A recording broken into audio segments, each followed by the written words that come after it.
कहानी की शुरुआत एक ऐसी रहस्यमयी दुनिया से हुई जो धरती की सतह से हजारों किलोमीटर नीचे बसी हुई थी, जहां आसमान से लेकर पानी की गहराइयों तक खतरनाक जीवों का आतंक फैला हुआ था। यहीं हमें इस दुनिया का रक्षक किंग कॉन्ग दिखाई दिया, जो एक छोटे बंदर के साथ झील के किनारे पहुंचा था, लेकिन उसे जरा भी अंदाजा नहीं था कि वो एक पहले से बिछाए जाल में फंसने वाला है। छोटे बंदर ने अचानक महसूस कर लिया कि सामने झील के अंदर कोई बड़ा खतरा छुपा है। फिर भी उसने जानबूझकर कॉन्ग को पानी में उतरने के लिए उकसाया, लेकिन उसकी चालाकी कॉन्ग से छुप नहीं सकी। उसने बस आसपास की हवा को हल्के से सूंघा और तुरंत समझ गया कि आज उसे अच्छा शिकार मिलने वाला है। इसके बाद कॉन्ग बिना कुछ कहे सीधे झील में उतर गया और आराम से नहाने लगा। उधर छोटा बंदर घबरा गया कि कहीं उसकी चाल पकड़ी न जाए, इसलिए वह पानी पीने का नाटक करने लगा। तभी अचानक एक अजीब सा जीव तेज रफ्तार से उनकी तरफ बढ़ने लगा। नहाते वक्त कॉन्ग को भी खतरे का एहसास हो गया। उसने जैसे ही पीछे पलटकर देखा, तभी एक विशाल ड्रैगन अपना बड़ा मुंह खोलकर उस पर झपट पड़ा। ये देखकर छोटा बंदर समझ गया कि उसकी योजना सफल हो गई है और वह तुरंत किनारे की तरफ भागने लगा ताकि खुद को बचा सके। उधर कॉन्ग जमीन पर हर तरह की लड़ाई जीत चुका था, लेकिन पानी में इस तरह के दुश्मन का सामना पहली बार कर रहा था। कॉन्ग उसकी चाल को समझ ही रहा था कि अचानक ड्रैगन उसे खींचकर सीधे झील के अंदर ले गया, लेकिन उसे नहीं पता था कि गुस्से में कॉन्ग कितना खतरनाक हो जाता है। उधर छोटा बंदर यही सोच रहा था कि अब वह कॉन्ग से हमेशा के लिए बच गया है, लेकिन अगले ही पल किंग कॉन्ग का विशाल हथियार सीधे उसके सामने आ गिरा। छोटा बंदर कुछ समझ पाता उससे पहले ही कॉन्ग ने उस ड्रैगन का कटा हुआ सिर सीधे उसके सामने पटक दिया। ये देखकर छोटे बंदर को लगा कि अब कॉन्ग उसे बुरी तरह पीटेगा, लेकिन कॉन्ग ने कुछ नहीं किया, बल्कि उसने अपनी कुल्हाड़ी उठाकर उसे आगे बढ़ने का इशारा कर दिया। दरअसल बंदर नहीं जानता था कि किंग कॉन्ग अपने जैसे किसी को ढूंढने के लिए हजारों सालों से इस दुनिया में अकेला भटक रहा था। वह हर दिन भूखा रहता था और अक्सर यहाँ के खतरनाक भेड़िए उसे दौड़ा दौड़ा कर परेशान करते रहते थे। जब सैकड़ों भेड़िए उसके पीछे पड़ जाते, तब वह छलांग की मदद से किसी तरह बच निकलता। लेकिन इस बार भेड़ियों के झुंड ने उसका पीछा नहीं छोड़ा। वे लगातार उसे घेरने की कोशिश करते रहे। आखिरकार जब उसके सामने गहरी खाई आ गई और भागने का कोई रास्ता नहीं बचा, तब वह मजबूर होकर पलटा और लड़ने के लिए तैयार हो गया।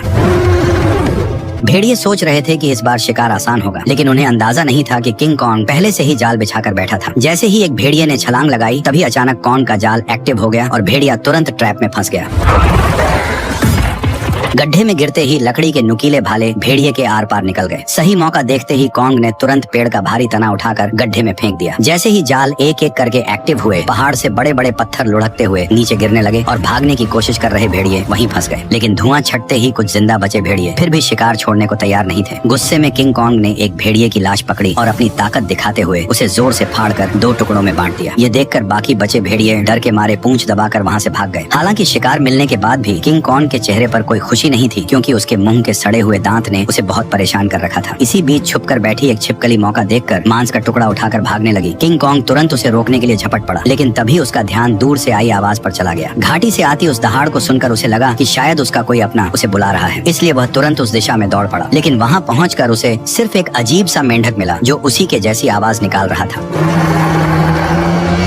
सालों तक भटकने के बाद भी वह अकेला था और यही खालीपन उसे भीतर से तोड़ रहा था। आखिरकार दांत की तकलीफ ने उसे इंसानों से मदद मांगने पर मजबूर कर दिया। वह ना चाहते हुए भी इंसानी दुनिया में दाखिल हो गया। वहाँ पहुँचते ही किंग कॉन्ग पहाड़ी पर गिर पड़ा और मदद का इंतजार करने लगा। तभी किस्मत से वैज्ञानिकों की नजर उस पर पड़ गई, लेकिन घबराहट में इंसानों ने सुरक्षा के लिए उसे भारी मात्रा में एनेस्थीसिया दे दिया, जिससे वह वहीं बेहोश हो गया। इसके बाद उन्होंने शहर के सबसे मशहूर डेंटिस्ट को बुलाया। डेंटिस्ट ने बिना एक पल गवाए उस सड़े हुए दांत को उखाड़ने के लिए मजबूत स्टील के तार को कसकर बांध दिया। इतने में ही कॉन्ग ने मुंह से सड़ी हुई बदबू छोड़ दी। सारी तैयारी पूरी होने के बाद जैसे ही स्पेसक्राफ्ट ने अचानक ऊपर उड़ान भरी, तभी एक झटके के साथ किंग कॉन्ग का विशाल दांत बाहर निकल आया। जब किंग कॉन्ग होश में आया तो उसने देखा कि उसका पुराना दांत अब एक मजबूत टाइटेनियम के दांत में बदल दिया गया है। इस नए दांत के साथ उसके अंदर जबरदस्त ताकत आ गई, जिससे उसे लगा कि अब वह किसी को भी हरा सकता है। लेकिन तभी लैब में अचानक किंग कॉन्ग की दुनिया से एक इमरजेंसी सिग्नल आया, जिसने सबको चौंका दिया। इस सिग्नल की सच्चाई जानने के लिए वैज्ञानिकों ने तुरंत एक रेस्क्यू टीम तैयार की और मिशन शुरू किया। उन्होंने किंग कॉन्ग के साथ उस पोर्टल में छलांग लगा दी जो सीधे कॉन्ग की दुनिया में जाता था। जैसे ही वे आगे बढ़े, उनका स्पेसक्राफ्ट तेज रफ्तार से नीचे की ओर खींचने लगा और कुछ ही पलों में वे उस रहस्यमयी दुनिया में दाखिल हो गए। घर पहुंचते ही कॉन्ग ने देखा कि उसका खाना चोरी हो चुका है। उसने तुरंत अपनी कुल्हाड़ी उठाई और सीधे चट्टान के ऊपर पहुंच गया। वहां उसने देखा कि गहरी दरार के अंदर से हल्की नीली रोशनी निकल रही थी, जिसने उसका ध्यान खींच लिया। सच जानने के लिए उसने बिना सोचे सीधे उस गहराई में छलांग लगा दी। घुप अंधेरे में पहुंचते ही उसकी कुल्हाड़ी अपने आप चमकने लगी। रोशनी पड़ते ही उसे दिखा कि चारों तरफ अजीब चमकदार पत्थर फैले हुए हैं जो इस रोशनी पर रिएक्ट कर रहे थे। तभी अचानक दूर से भयानक दहाड़ की आवाज गूंज उठी। वह उस आवाज का पीछा करते हुए झरने के पार पहुंचा, जहां उसे एक नई छिपी हुई दुनिया दिखाई दी। धीरे धीरे आगे बढ़ते हुए उसे अजीब सी बदबू महसूस हुई जो उसे अपनी ओर खींच रही थी। अचानक उसके सामने एक बेहद खतरनाक और विशाल साया उभर आया, जिसे देखते ही किंग कॉन्ग ने तुरंत अपनी कुल्हाड़ी उठाकर मुकाबले के लिए खुद को तैयार कर लिया। जैसे जैसे दोनों के बीच दूरी कम होती गई, वह विशाल साया धीरे धीरे छोटा होता गया और जब सामने आया तो सच्चाई कुछ और ही निकली। असल में वह कोई राक्षस नहीं बल्कि एक छोटा सा मासूम पीले बालों वाला बंदर था, जिसे देखकर वह खुद भी चौंक गया। हजारों सालों में पहली बार अपने जैसे किसी को देखकर किंग कॉन्ग तुरंत झुक गया और अपना हथियार नीचे रख दिया। इसके बाद उसने बंदर से दोस्ती करने के लिए अपना हाथ आगे बढ़ाया। उसे लगा था कि छोटा बंदर भी उसी की तरह अपने जैसे किसी को देखकर खुश होगा, लेकिन अचानक उसने किंग कॉन्ग को जोर से काट लिया। इतनी मुश्किल से अपने जैसे को ढूंढने के बाद किंग कॉन्ग उसे इतनी आसानी से जाने नहीं देना चाहता था, इसलिए वह बंदर के पीछे दौड़ पड़ा। लेकिन तभी अचानक उसके पीछे एक डरावना साया आ खड़ा हुआ, जिसे देखकर वह बुरी तरह चौंक गया, क्योंकि उसने आज तक अपने साइज का कोई गंजा गोरिल्ला नहीं देखा था। जैसे ही कॉन्ग उसकी ओर बढ़ने लगा, तभी अचानक दो लंबे हाथों वाले गोरिल्लाओं ने पीछे से आकर उसे जोर से जमीन पर गिरा दिया। गंजे के चेहरे की मुस्कुराहट देखकर साफ था कि वे लड़ाई के इरादे से ही आए थे, इसलिए किंग कॉन्ग ने भी अब उन्हें मारने का इरादा कर लिया। उसने तुरंत एक पत्थर उठाया और सीधे गोरिल्ला पर दे मारा। गुस्से में गंजा भी उस पर हमला करने दौड़ पड़ा, लेकिन कॉन्ग ने चालाकी से उसे भी मात दे दी। कुछ ही पलों में वह सबको जमीन पर गिराता चला गया, यहाँ तक कि गंजा कॉन्ग की कुल्हाड़ी को हाथ में लेकर भी कुछ नहीं कर पाया और चारों खाने चित हो गया। जैसे ही किंग कॉन्ग अपना हथियार उठाने बढ़ा, तभी छोटा पीला बंदर अचानक दौड़कर आया और उसके चेहरे पर झपट कर हमला करने की कोशिश करने लगा। ये देखकर किंग कॉन्ग ने उसे भी पकड़ लिया और उसी को हथियार बनाकर बाकी गोरिल्लाओं की जमकर पिटाई कर दी। हालांकि वे जानते थे कि वे किंग कॉन्ग का सामना नहीं कर सकते, फिर भी वे बारी बारी से उस पर हमला करते रहे। इसी बीच एक बंदर गलती से खाई में गिर गया, लेकिन किंग कॉन्ग ने फुर्ती दिखाते हुए उसे तुरंत पकड़कर ऊपर खींच लिया। लेकिन एहसान मानने की बजाय उसने जमीन से चाकू उठाकर किंग कॉन्ग पर वार कर दिया। यह देखकर किंग कॉन्ग का गुस्सा भड़क गया और उसने एक जोरदार लात मारकर उसे फिर से गहरी खाई में फेंक दिया। ये हाल देखकर गंजा डर गया और तुरंत पीछे मुड़कर भागने लगा। किंग कॉन्ग ने पास पड़ा पत्थर उठाकर उसकी तरफ फेंका, जो सीधा जाकर उसके सिर में जा लगा। चोट लगने के बाद भी वह कुछ बड़बड़ाता हुआ बिना पीछे देखे वहाँ से भाग गया। तभी किंग कॉन्ग ने पेड़ों के बीच में छुपे उस बंदर को पकड़कर बाहर निकाल लिया और जोर से जमीन पर पटक दिया। इसके बाद उसने जमीन से गंजे का गिरा हुआ चाकू उठाया और छोटे बंदर को इशारा किया कि वो उसे गोरिल्ला के ठिकाने तक ले जाए। बेचारा छोटा बंदर मजबूरी में आगे आगे चलने लगा और किंग कॉन्ग उसके पीछे पीछे बढ़ता गया। जैसे जैसे वे अंदर की ओर बढ़ते गए, वैसे वैसे उन्हें वहाँ कई सारे खतरनाक जानवर दिखाई देने लगे, लेकिन इस शांत दिखने वाली जगह के अंदर हर कदम पर खतरा छुपा हुआ था। छोटा बंदर बचने के लिए चालाकी से उसे उस इलाके में ले गया जहाँ विशाल ड्रैगन रहता था, लेकिन उसे क्या पता था कि किंग कॉन्ग के सामने उसकी यह चाल ज्यादा देर टिकने वाली नहीं थी। अचानक एक विशाल ड्रैगन उसके सामने आ खड़ा हुआ, लेकिन कॉन्ग ने डरने की बजाय कुछ ही मिनटों में उसका काम तमाम कर दिया और फिर आराम से बैठकर उसे खाने लगा। ये देखकर छोटा बंदर भी उसके पास आना चाहता था, लेकिन डर के कारण हिम्मत नहीं जुटा पाया। किंग कॉन्ग ने उसकी हालत देखकर खुद ही मांस का टुकड़ा तोड़कर उसकी तरफ बढ़ा दिया। फिर भी छोटा बंदर उस पर भरोसा नहीं कर पा रहा था। ये देखकर किंग कॉन्ग गुस्सा हो गया और उसने मांस जमीन पर फेंक दिया, जैसे कह रहा हो खाना हो तो खा वरना भाड़ में जा। भूख से बेहाल बंदर तुरंत मांस खाने लगा और हर कौर के साथ उसका नजरिया भी बदलने लगा। उसे लगा कि किंग कॉन्ग उतना भी बुरा नहीं है जितना वह सोच रहा था। धीरे धीरे वह हिम्मत जुटाकर किंग कॉन्ग के पास आकर बैठ गया और दोनों शांत होकर एक साथ वक्त बिताने लगे। इस पल बिल्कुल ऐसा लग रहा था जैसे कोई पिता अपने बच्चे के साथ सुकून के पल बिता रहा हो, लेकिन उन्हें जरा भी अंदाजा नहीं था कि जैसे जैसे वे आगे बढ़ रहे थे, खतरा तेजी से उनकी ओर आता जा रहा था। जैसे ही वे और गहराई में पहुंचे, तभी किंग कॉन्ग ने आखिरकार अपने जैसे जीवों को देख लिया, लेकिन यह देखकर उसका दिल टूट गया कि वे सब बेहद बुरी हालत में जी रहे थे। वे सभी दिन भर मजदूरी करने को मजबूर थे और उनका जीवन किसी नरक से कम नहीं था। इसी दौरान एक बूढ़े बंदर से गलती से पत्थर गिर गया, जिससे गुस्सा होकर गोरिल्ला ने उसे बुरी तरह पीट दिया। ये देखकर किंग कॉन्ग खुद को रोक नहीं पाया और उसने जोर से अपनी कुल्हाड़ी जमीन पर मारकर उस बूढ़े बंदर को उठा लिया। तभी वहाँ मौजूद पहरेदार गुस्से में किंग कॉन्ग की तरफ दौड़ा और उसे दखल न देने की चेतावनी देने लगा, लेकिन अगले ही पल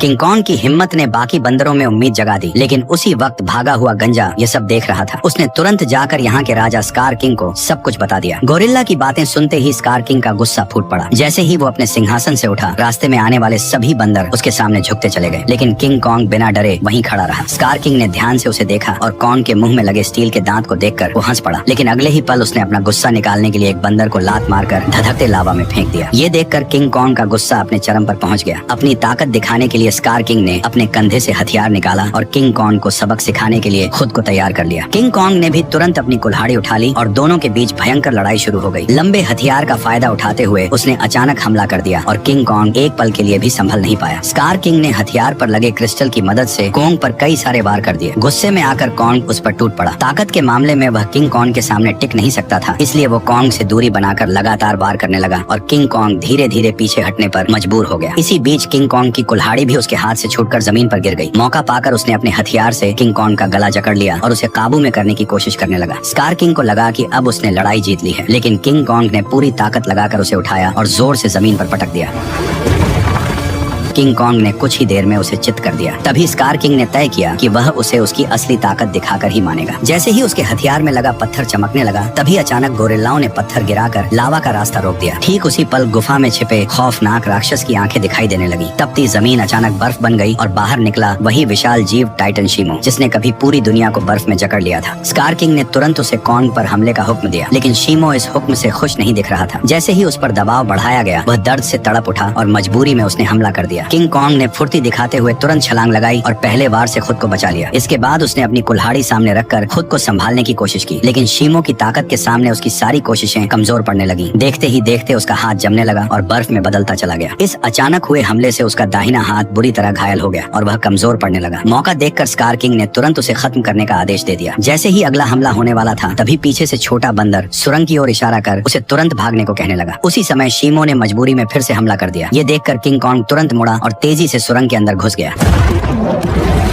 लेकिन अभी भी उसके पीछे सैकड़ों खतरनाक बंदर लगे हुए थे। अच्छी बात यह थी कि सालों से यहाँ रहने के कारण कॉन्ग ने जंगल में कई जाल बिछा रखे थे, लेकिन उन बंदरों की गिनती इतनी ज्यादा थी कि घायल कॉन्ग को उन्होंने जल्दी ही एक बंद रास्ते में घेर लिया। अब उसके पास सिर्फ यही आखिरी जाल बचा था जिस पर वह भरोसा कर सकता था। लेकिन जो बंदर रास्ते भर जाल में फंसते आए थे, इस बार अचानक सतर्क हो गए। उन्होंने तुरंत जमीन पर पड़ी उस बेल को देख लिया जो जाल को एक्टिव करने के लिए थी। जब कॉन्ग ने देखा कि उसका प्लान फेल हो चुका है, तब उसे लगा कि अब उसका अंत करीब है। ठीक उसी पल पहाड़ी के ऊपर लगा जाल अचानक एक्टिव हो गया और सैकड़ों टन भारी पत्थर सीधे उन पर गिर पड़े, जिससे वहाँ मौजूद सारे बंदर उन पत्थरों के नीचे दब गए। तभी कॉन्ग ने देखा कि जाल को एक्टिव करने वाला कोई और नहीं बल्कि वही बंदर था।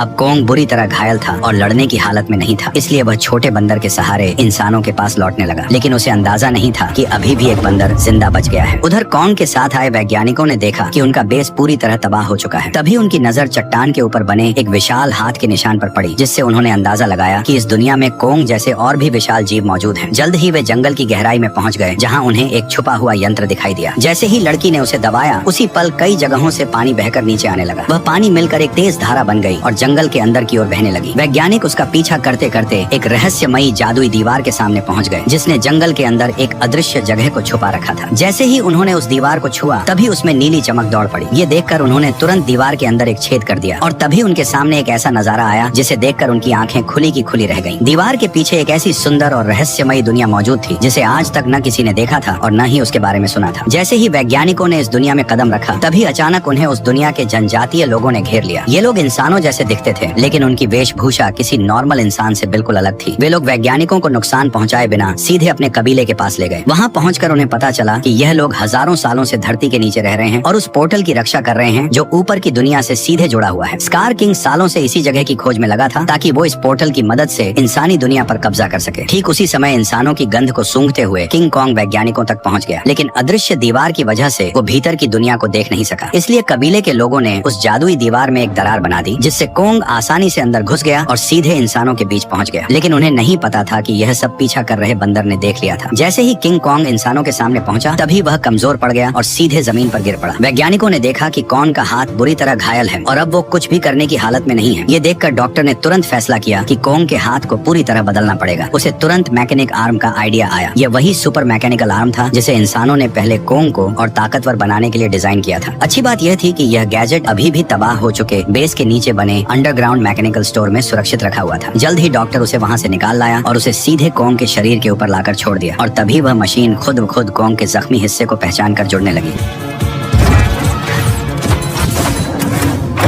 जैसे ही उस हाथ के अंदर की खास दवा कोंग के शरीर में पहुंची तो बेहोश कोंग को जैसे नई ताकत महसूस होने लगी। उसके चेहरे की खुशी साफ बता रही थी कि वह इस नए हथियार से काफी खुश था। लेकिन तभी अचानक छोटा बंदर जंगल के अंदर से भागता हुआ वहाँ आ पहुंचा। उसने कोंग को बताया कि स्कार किंग पोर्टल की जगह का पता लगा चुका है और वह शीमो के साथ मिलकर कबीले पर हमला करने वाला है। अकेला कोंग स्कार किंग और शीमो का सामना नहीं कर सकता था, इसलिए उसके पास सिर्फ एक ही रास्ता बचा था, इंसानों की दुनिया में जाकर कई सालों से सो रहे गॉडजिला को जगा देना। लेकिन उसे बिल्कुल अंदाजा नहीं था कि जिसे वह अपनी मदद के लिए बुलाने जा रहा है वही गॉडजिला उसके लिए सबसे बड़ा खतरा साबित होने वाला है। अचानक पिरामिड के आसपास की जमीन तेजी से हिलने लगी और नीचे से एक मैकेनिकल हाथ बाहर निकल आया। यही वह जगह थी जो धरती तक पहुंचने का पोर्टल खोलती थी। जल्द ही कोंग पोर्टल से बाहर निकल आया। कोंग की आहट महसूस होते ही गॉडजिला अचानक नींद से जाग गया और बिना एक पल गवाए सीधे उसकी तरफ बढ़ने लगा। जैसे ही वो कोंग के सामने पहुंचा तब गॉडजिला को लगा कि कोंग उसे चुनौती देने आया है, इसलिए वो बिना एक पल गवाए पूरी रफ्तार से उस पर टूट पड़ा। उसकी आंखों में भरा गुस्सा साफ बता रहा था कि वह कोंग को जिंदा छोड़ने वाला नहीं है। तेजी से अपनी ओर बढ़ते गॉडजिला को देखकर कोंग ने हाथ उठाकर उसे समझाने की कोशिश की, पर गॉडजिला अब किसी भी बात को सुनने वाला नहीं था। उसने सीधे टक्कर मारकर कोंग को सैकड़ों मीटर दूर फेंक दिया। गॉडजिला को रुकता न देखकर कोंग ने पीछे से हमला किया ताकि किसी तरह उसे शांत कर सके, लेकिन रेत आंखों में जाते ही गॉडजिला और भड़क गया। उसने पलटकर कोंग के हाथ को अपने जबड़ों में जकड़ लिया और जोर से उसे जमीन पर पटक दिया, जिससे कोंग पूरी तरह चकरा गया। कोंग संभल भी नहीं पाया था कि गॉडजिला फिर से उस पर टूट पड़ा। जब बातों से कुछ नहीं हुआ तो कोंग ने भी जोरदार पलटवार शुरू कर दिया। हालांकि गॉडजिला अपने सबसे ताकतवर रूप में था, लेकिन मैकेनिकल आर्म की ताकत के साथ अब कोंग भी किसी से कम नहीं था। लेकिन जब कोंग ने देखा कि वह गॉडजिला को हरा नहीं पाएगा तब उसने बिना एक पल गवाए उसे पकड़कर जबरदस्ती पोर्टल की ओर खींचना शुरू कर दिया। उधर कबीले के लोगों ने स्कार किंग को रोकने के लिए एक खास रेड लिक्विड पानी में मिला दिया। जैसे ही लिक्विड पानी में घुला एक जादुई बदलाव शुरू हो गया। उससे एक ऐसा सिस्टम एक्टिव हुआ जो दो विशाल पिरामिड को आपस में जोड़ने लगा और जैसे ही ये पिरामिड जुड़ते ग्रेविटी कुछ समय के लिए खत्म हो जाती, जिससे सब हवा में उड़ने लगते और स्कार किंग के लिए पोर्टल तक पहुंचना लगभग नामुमकिन हो जाता। लेकिन पिरामिड पूरी तरह जुड़ पाते उससे पहले ही स्कार किंग वहां पहुंच गया। आते ही उसने उस एंटी ग्रेविटी सिस्टम को पहचान लिया। उसने तुरंत शीमो को आदेश दिया कि वह बर्फ से पिरामिड के बीच का रास्ता बंद कर दे। तभी अचानक पोर्टल से एक तेज रोशनी निकली और जमीन पर आ गिरी। अगले ही पल गॉडजिला और कोंग मलबे को चीरते हुए बाहर निकल आए। जैसे ही गॉडजिला की नजर शीमो और स्कार किंग पर पड़ी तभी उसे सब समझ आ गया कि कोंग उसे यहाँ क्यों लाया है, इसलिए बिना एक सेकंड गवाए वह कोंग के साथ मिलकर उन पर टूट पड़ा। उधर स्कार किंग भी शीमो के साथ उनकी तरफ बढ़ने लगा। दोनों तरफ कोई भी कमजोर नहीं था। जैसे ही चारों भिड़े उसी पल बर्फ टूट गई और पिरामिड आपस में टकरा गए। उस टक्कर से निकली लहर ने पूरी जगह की ग्रेविटी खत्म कर दी। हर कोई हवा में तैरने लगा, लेकिन इसके बावजूद गॉडजिला बिना ग्रेविटी के भी तेजी से बचते हुए सीधे शीमो की तरफ बढ़ने लगा। वहीं चालाक स्कार किंग ने कोंग की कुल्हाड़ी उठाकर उसी पर हमला कर दिया, पर कोंग ने अपने मैकेनिकल आर्म से हर वार को रोक दिया। कुछ ही पलों में हालात पलट गए और कोंग स्कार किंग पर भारी पड़ने लगा, लेकिन दुश्मन ज्यादा होने की वजह से उस पर पीछे से हमले होने लगे। ये देखकर छोटा बंदर पत्थर उठाकर कोंग की मदद करने लगा। तभी मौका पाकर शीमो ने गॉडजिला पर हमला किया और कुछ ही पलों में उसे पूरी तरह बर्फ में जमा दिया। लेकिन गॉडजिला भी उससे कम नहीं था। उसने एक ही झटके में बर्फ तोड़ दी। उसी समय एंटी ग्रेविटी सिस्टम बंद हो गया और दोबारा ग्रेविटी लौट आई। मौका मिलते ही स्कार किंग कोंग की पकड़ से निकलकर सीधे पोर्टल में कूद पड़ा। उसे रोकने के लिए गॉडजिला और कोंग भी उसके पीछे कूद पड़े, लेकिन इस अफरा तफरी में कोंग की कुल्हाड़ी वहीं छूट गई। दूसरी तरफ इंसानों को अंदाजा भी नहीं था कि कितना बड़ा खतरा आने वाला है। अचानक समुद्र की लहरें जमकर बर्फ के पहाड़ में बदल गईं। अगले ही पल स्कार किंग शीमो के साथ धरती पर पहुंच गया। खुले आसमान की रोशनी पाकर उसने नीचे मौजूद इंसानों को देखकर जोरदार दहाड़ लगा दी। अब उसे लगा कि पूरी दुनिया पर राज करने का समय आ गया है। उसने शीमो को आदेश दिया कि वह आसमान को जमा दे। शीमो ऐसा नहीं करना चाहता था, फिर भी मजबूरी में उसने हर तरफ बर्फ बरसानी शुरू कर दी। देखते ही देखते इमारतें भी इस तबाही में जमकर टूटने लगी। जब स्कार किंग को लगा कि अब उसे कोई नहीं रोक सकता, तभी कोंग ने एक जोरदार मुक्का मारकर उसका 3 टन का दांत जमीन पर गिरा दिया। गुस्से में स्कार किंग ने कोंग पर हमला करने का आदेश दिया, लेकिन उसी समय गॉडजिला वहां पहुंच गया और उसने शीमो को रोक लिया। अब बिना शीमो की मदद के स्कार किंग ज्यादा देर टिक नहीं सकता था, इसलिए उसने एक विशाल इमारत उठाकर कोंग की तरफ फेंक दी, लेकिन उससे कोंग को कोई खास नुकसान नहीं हुआ।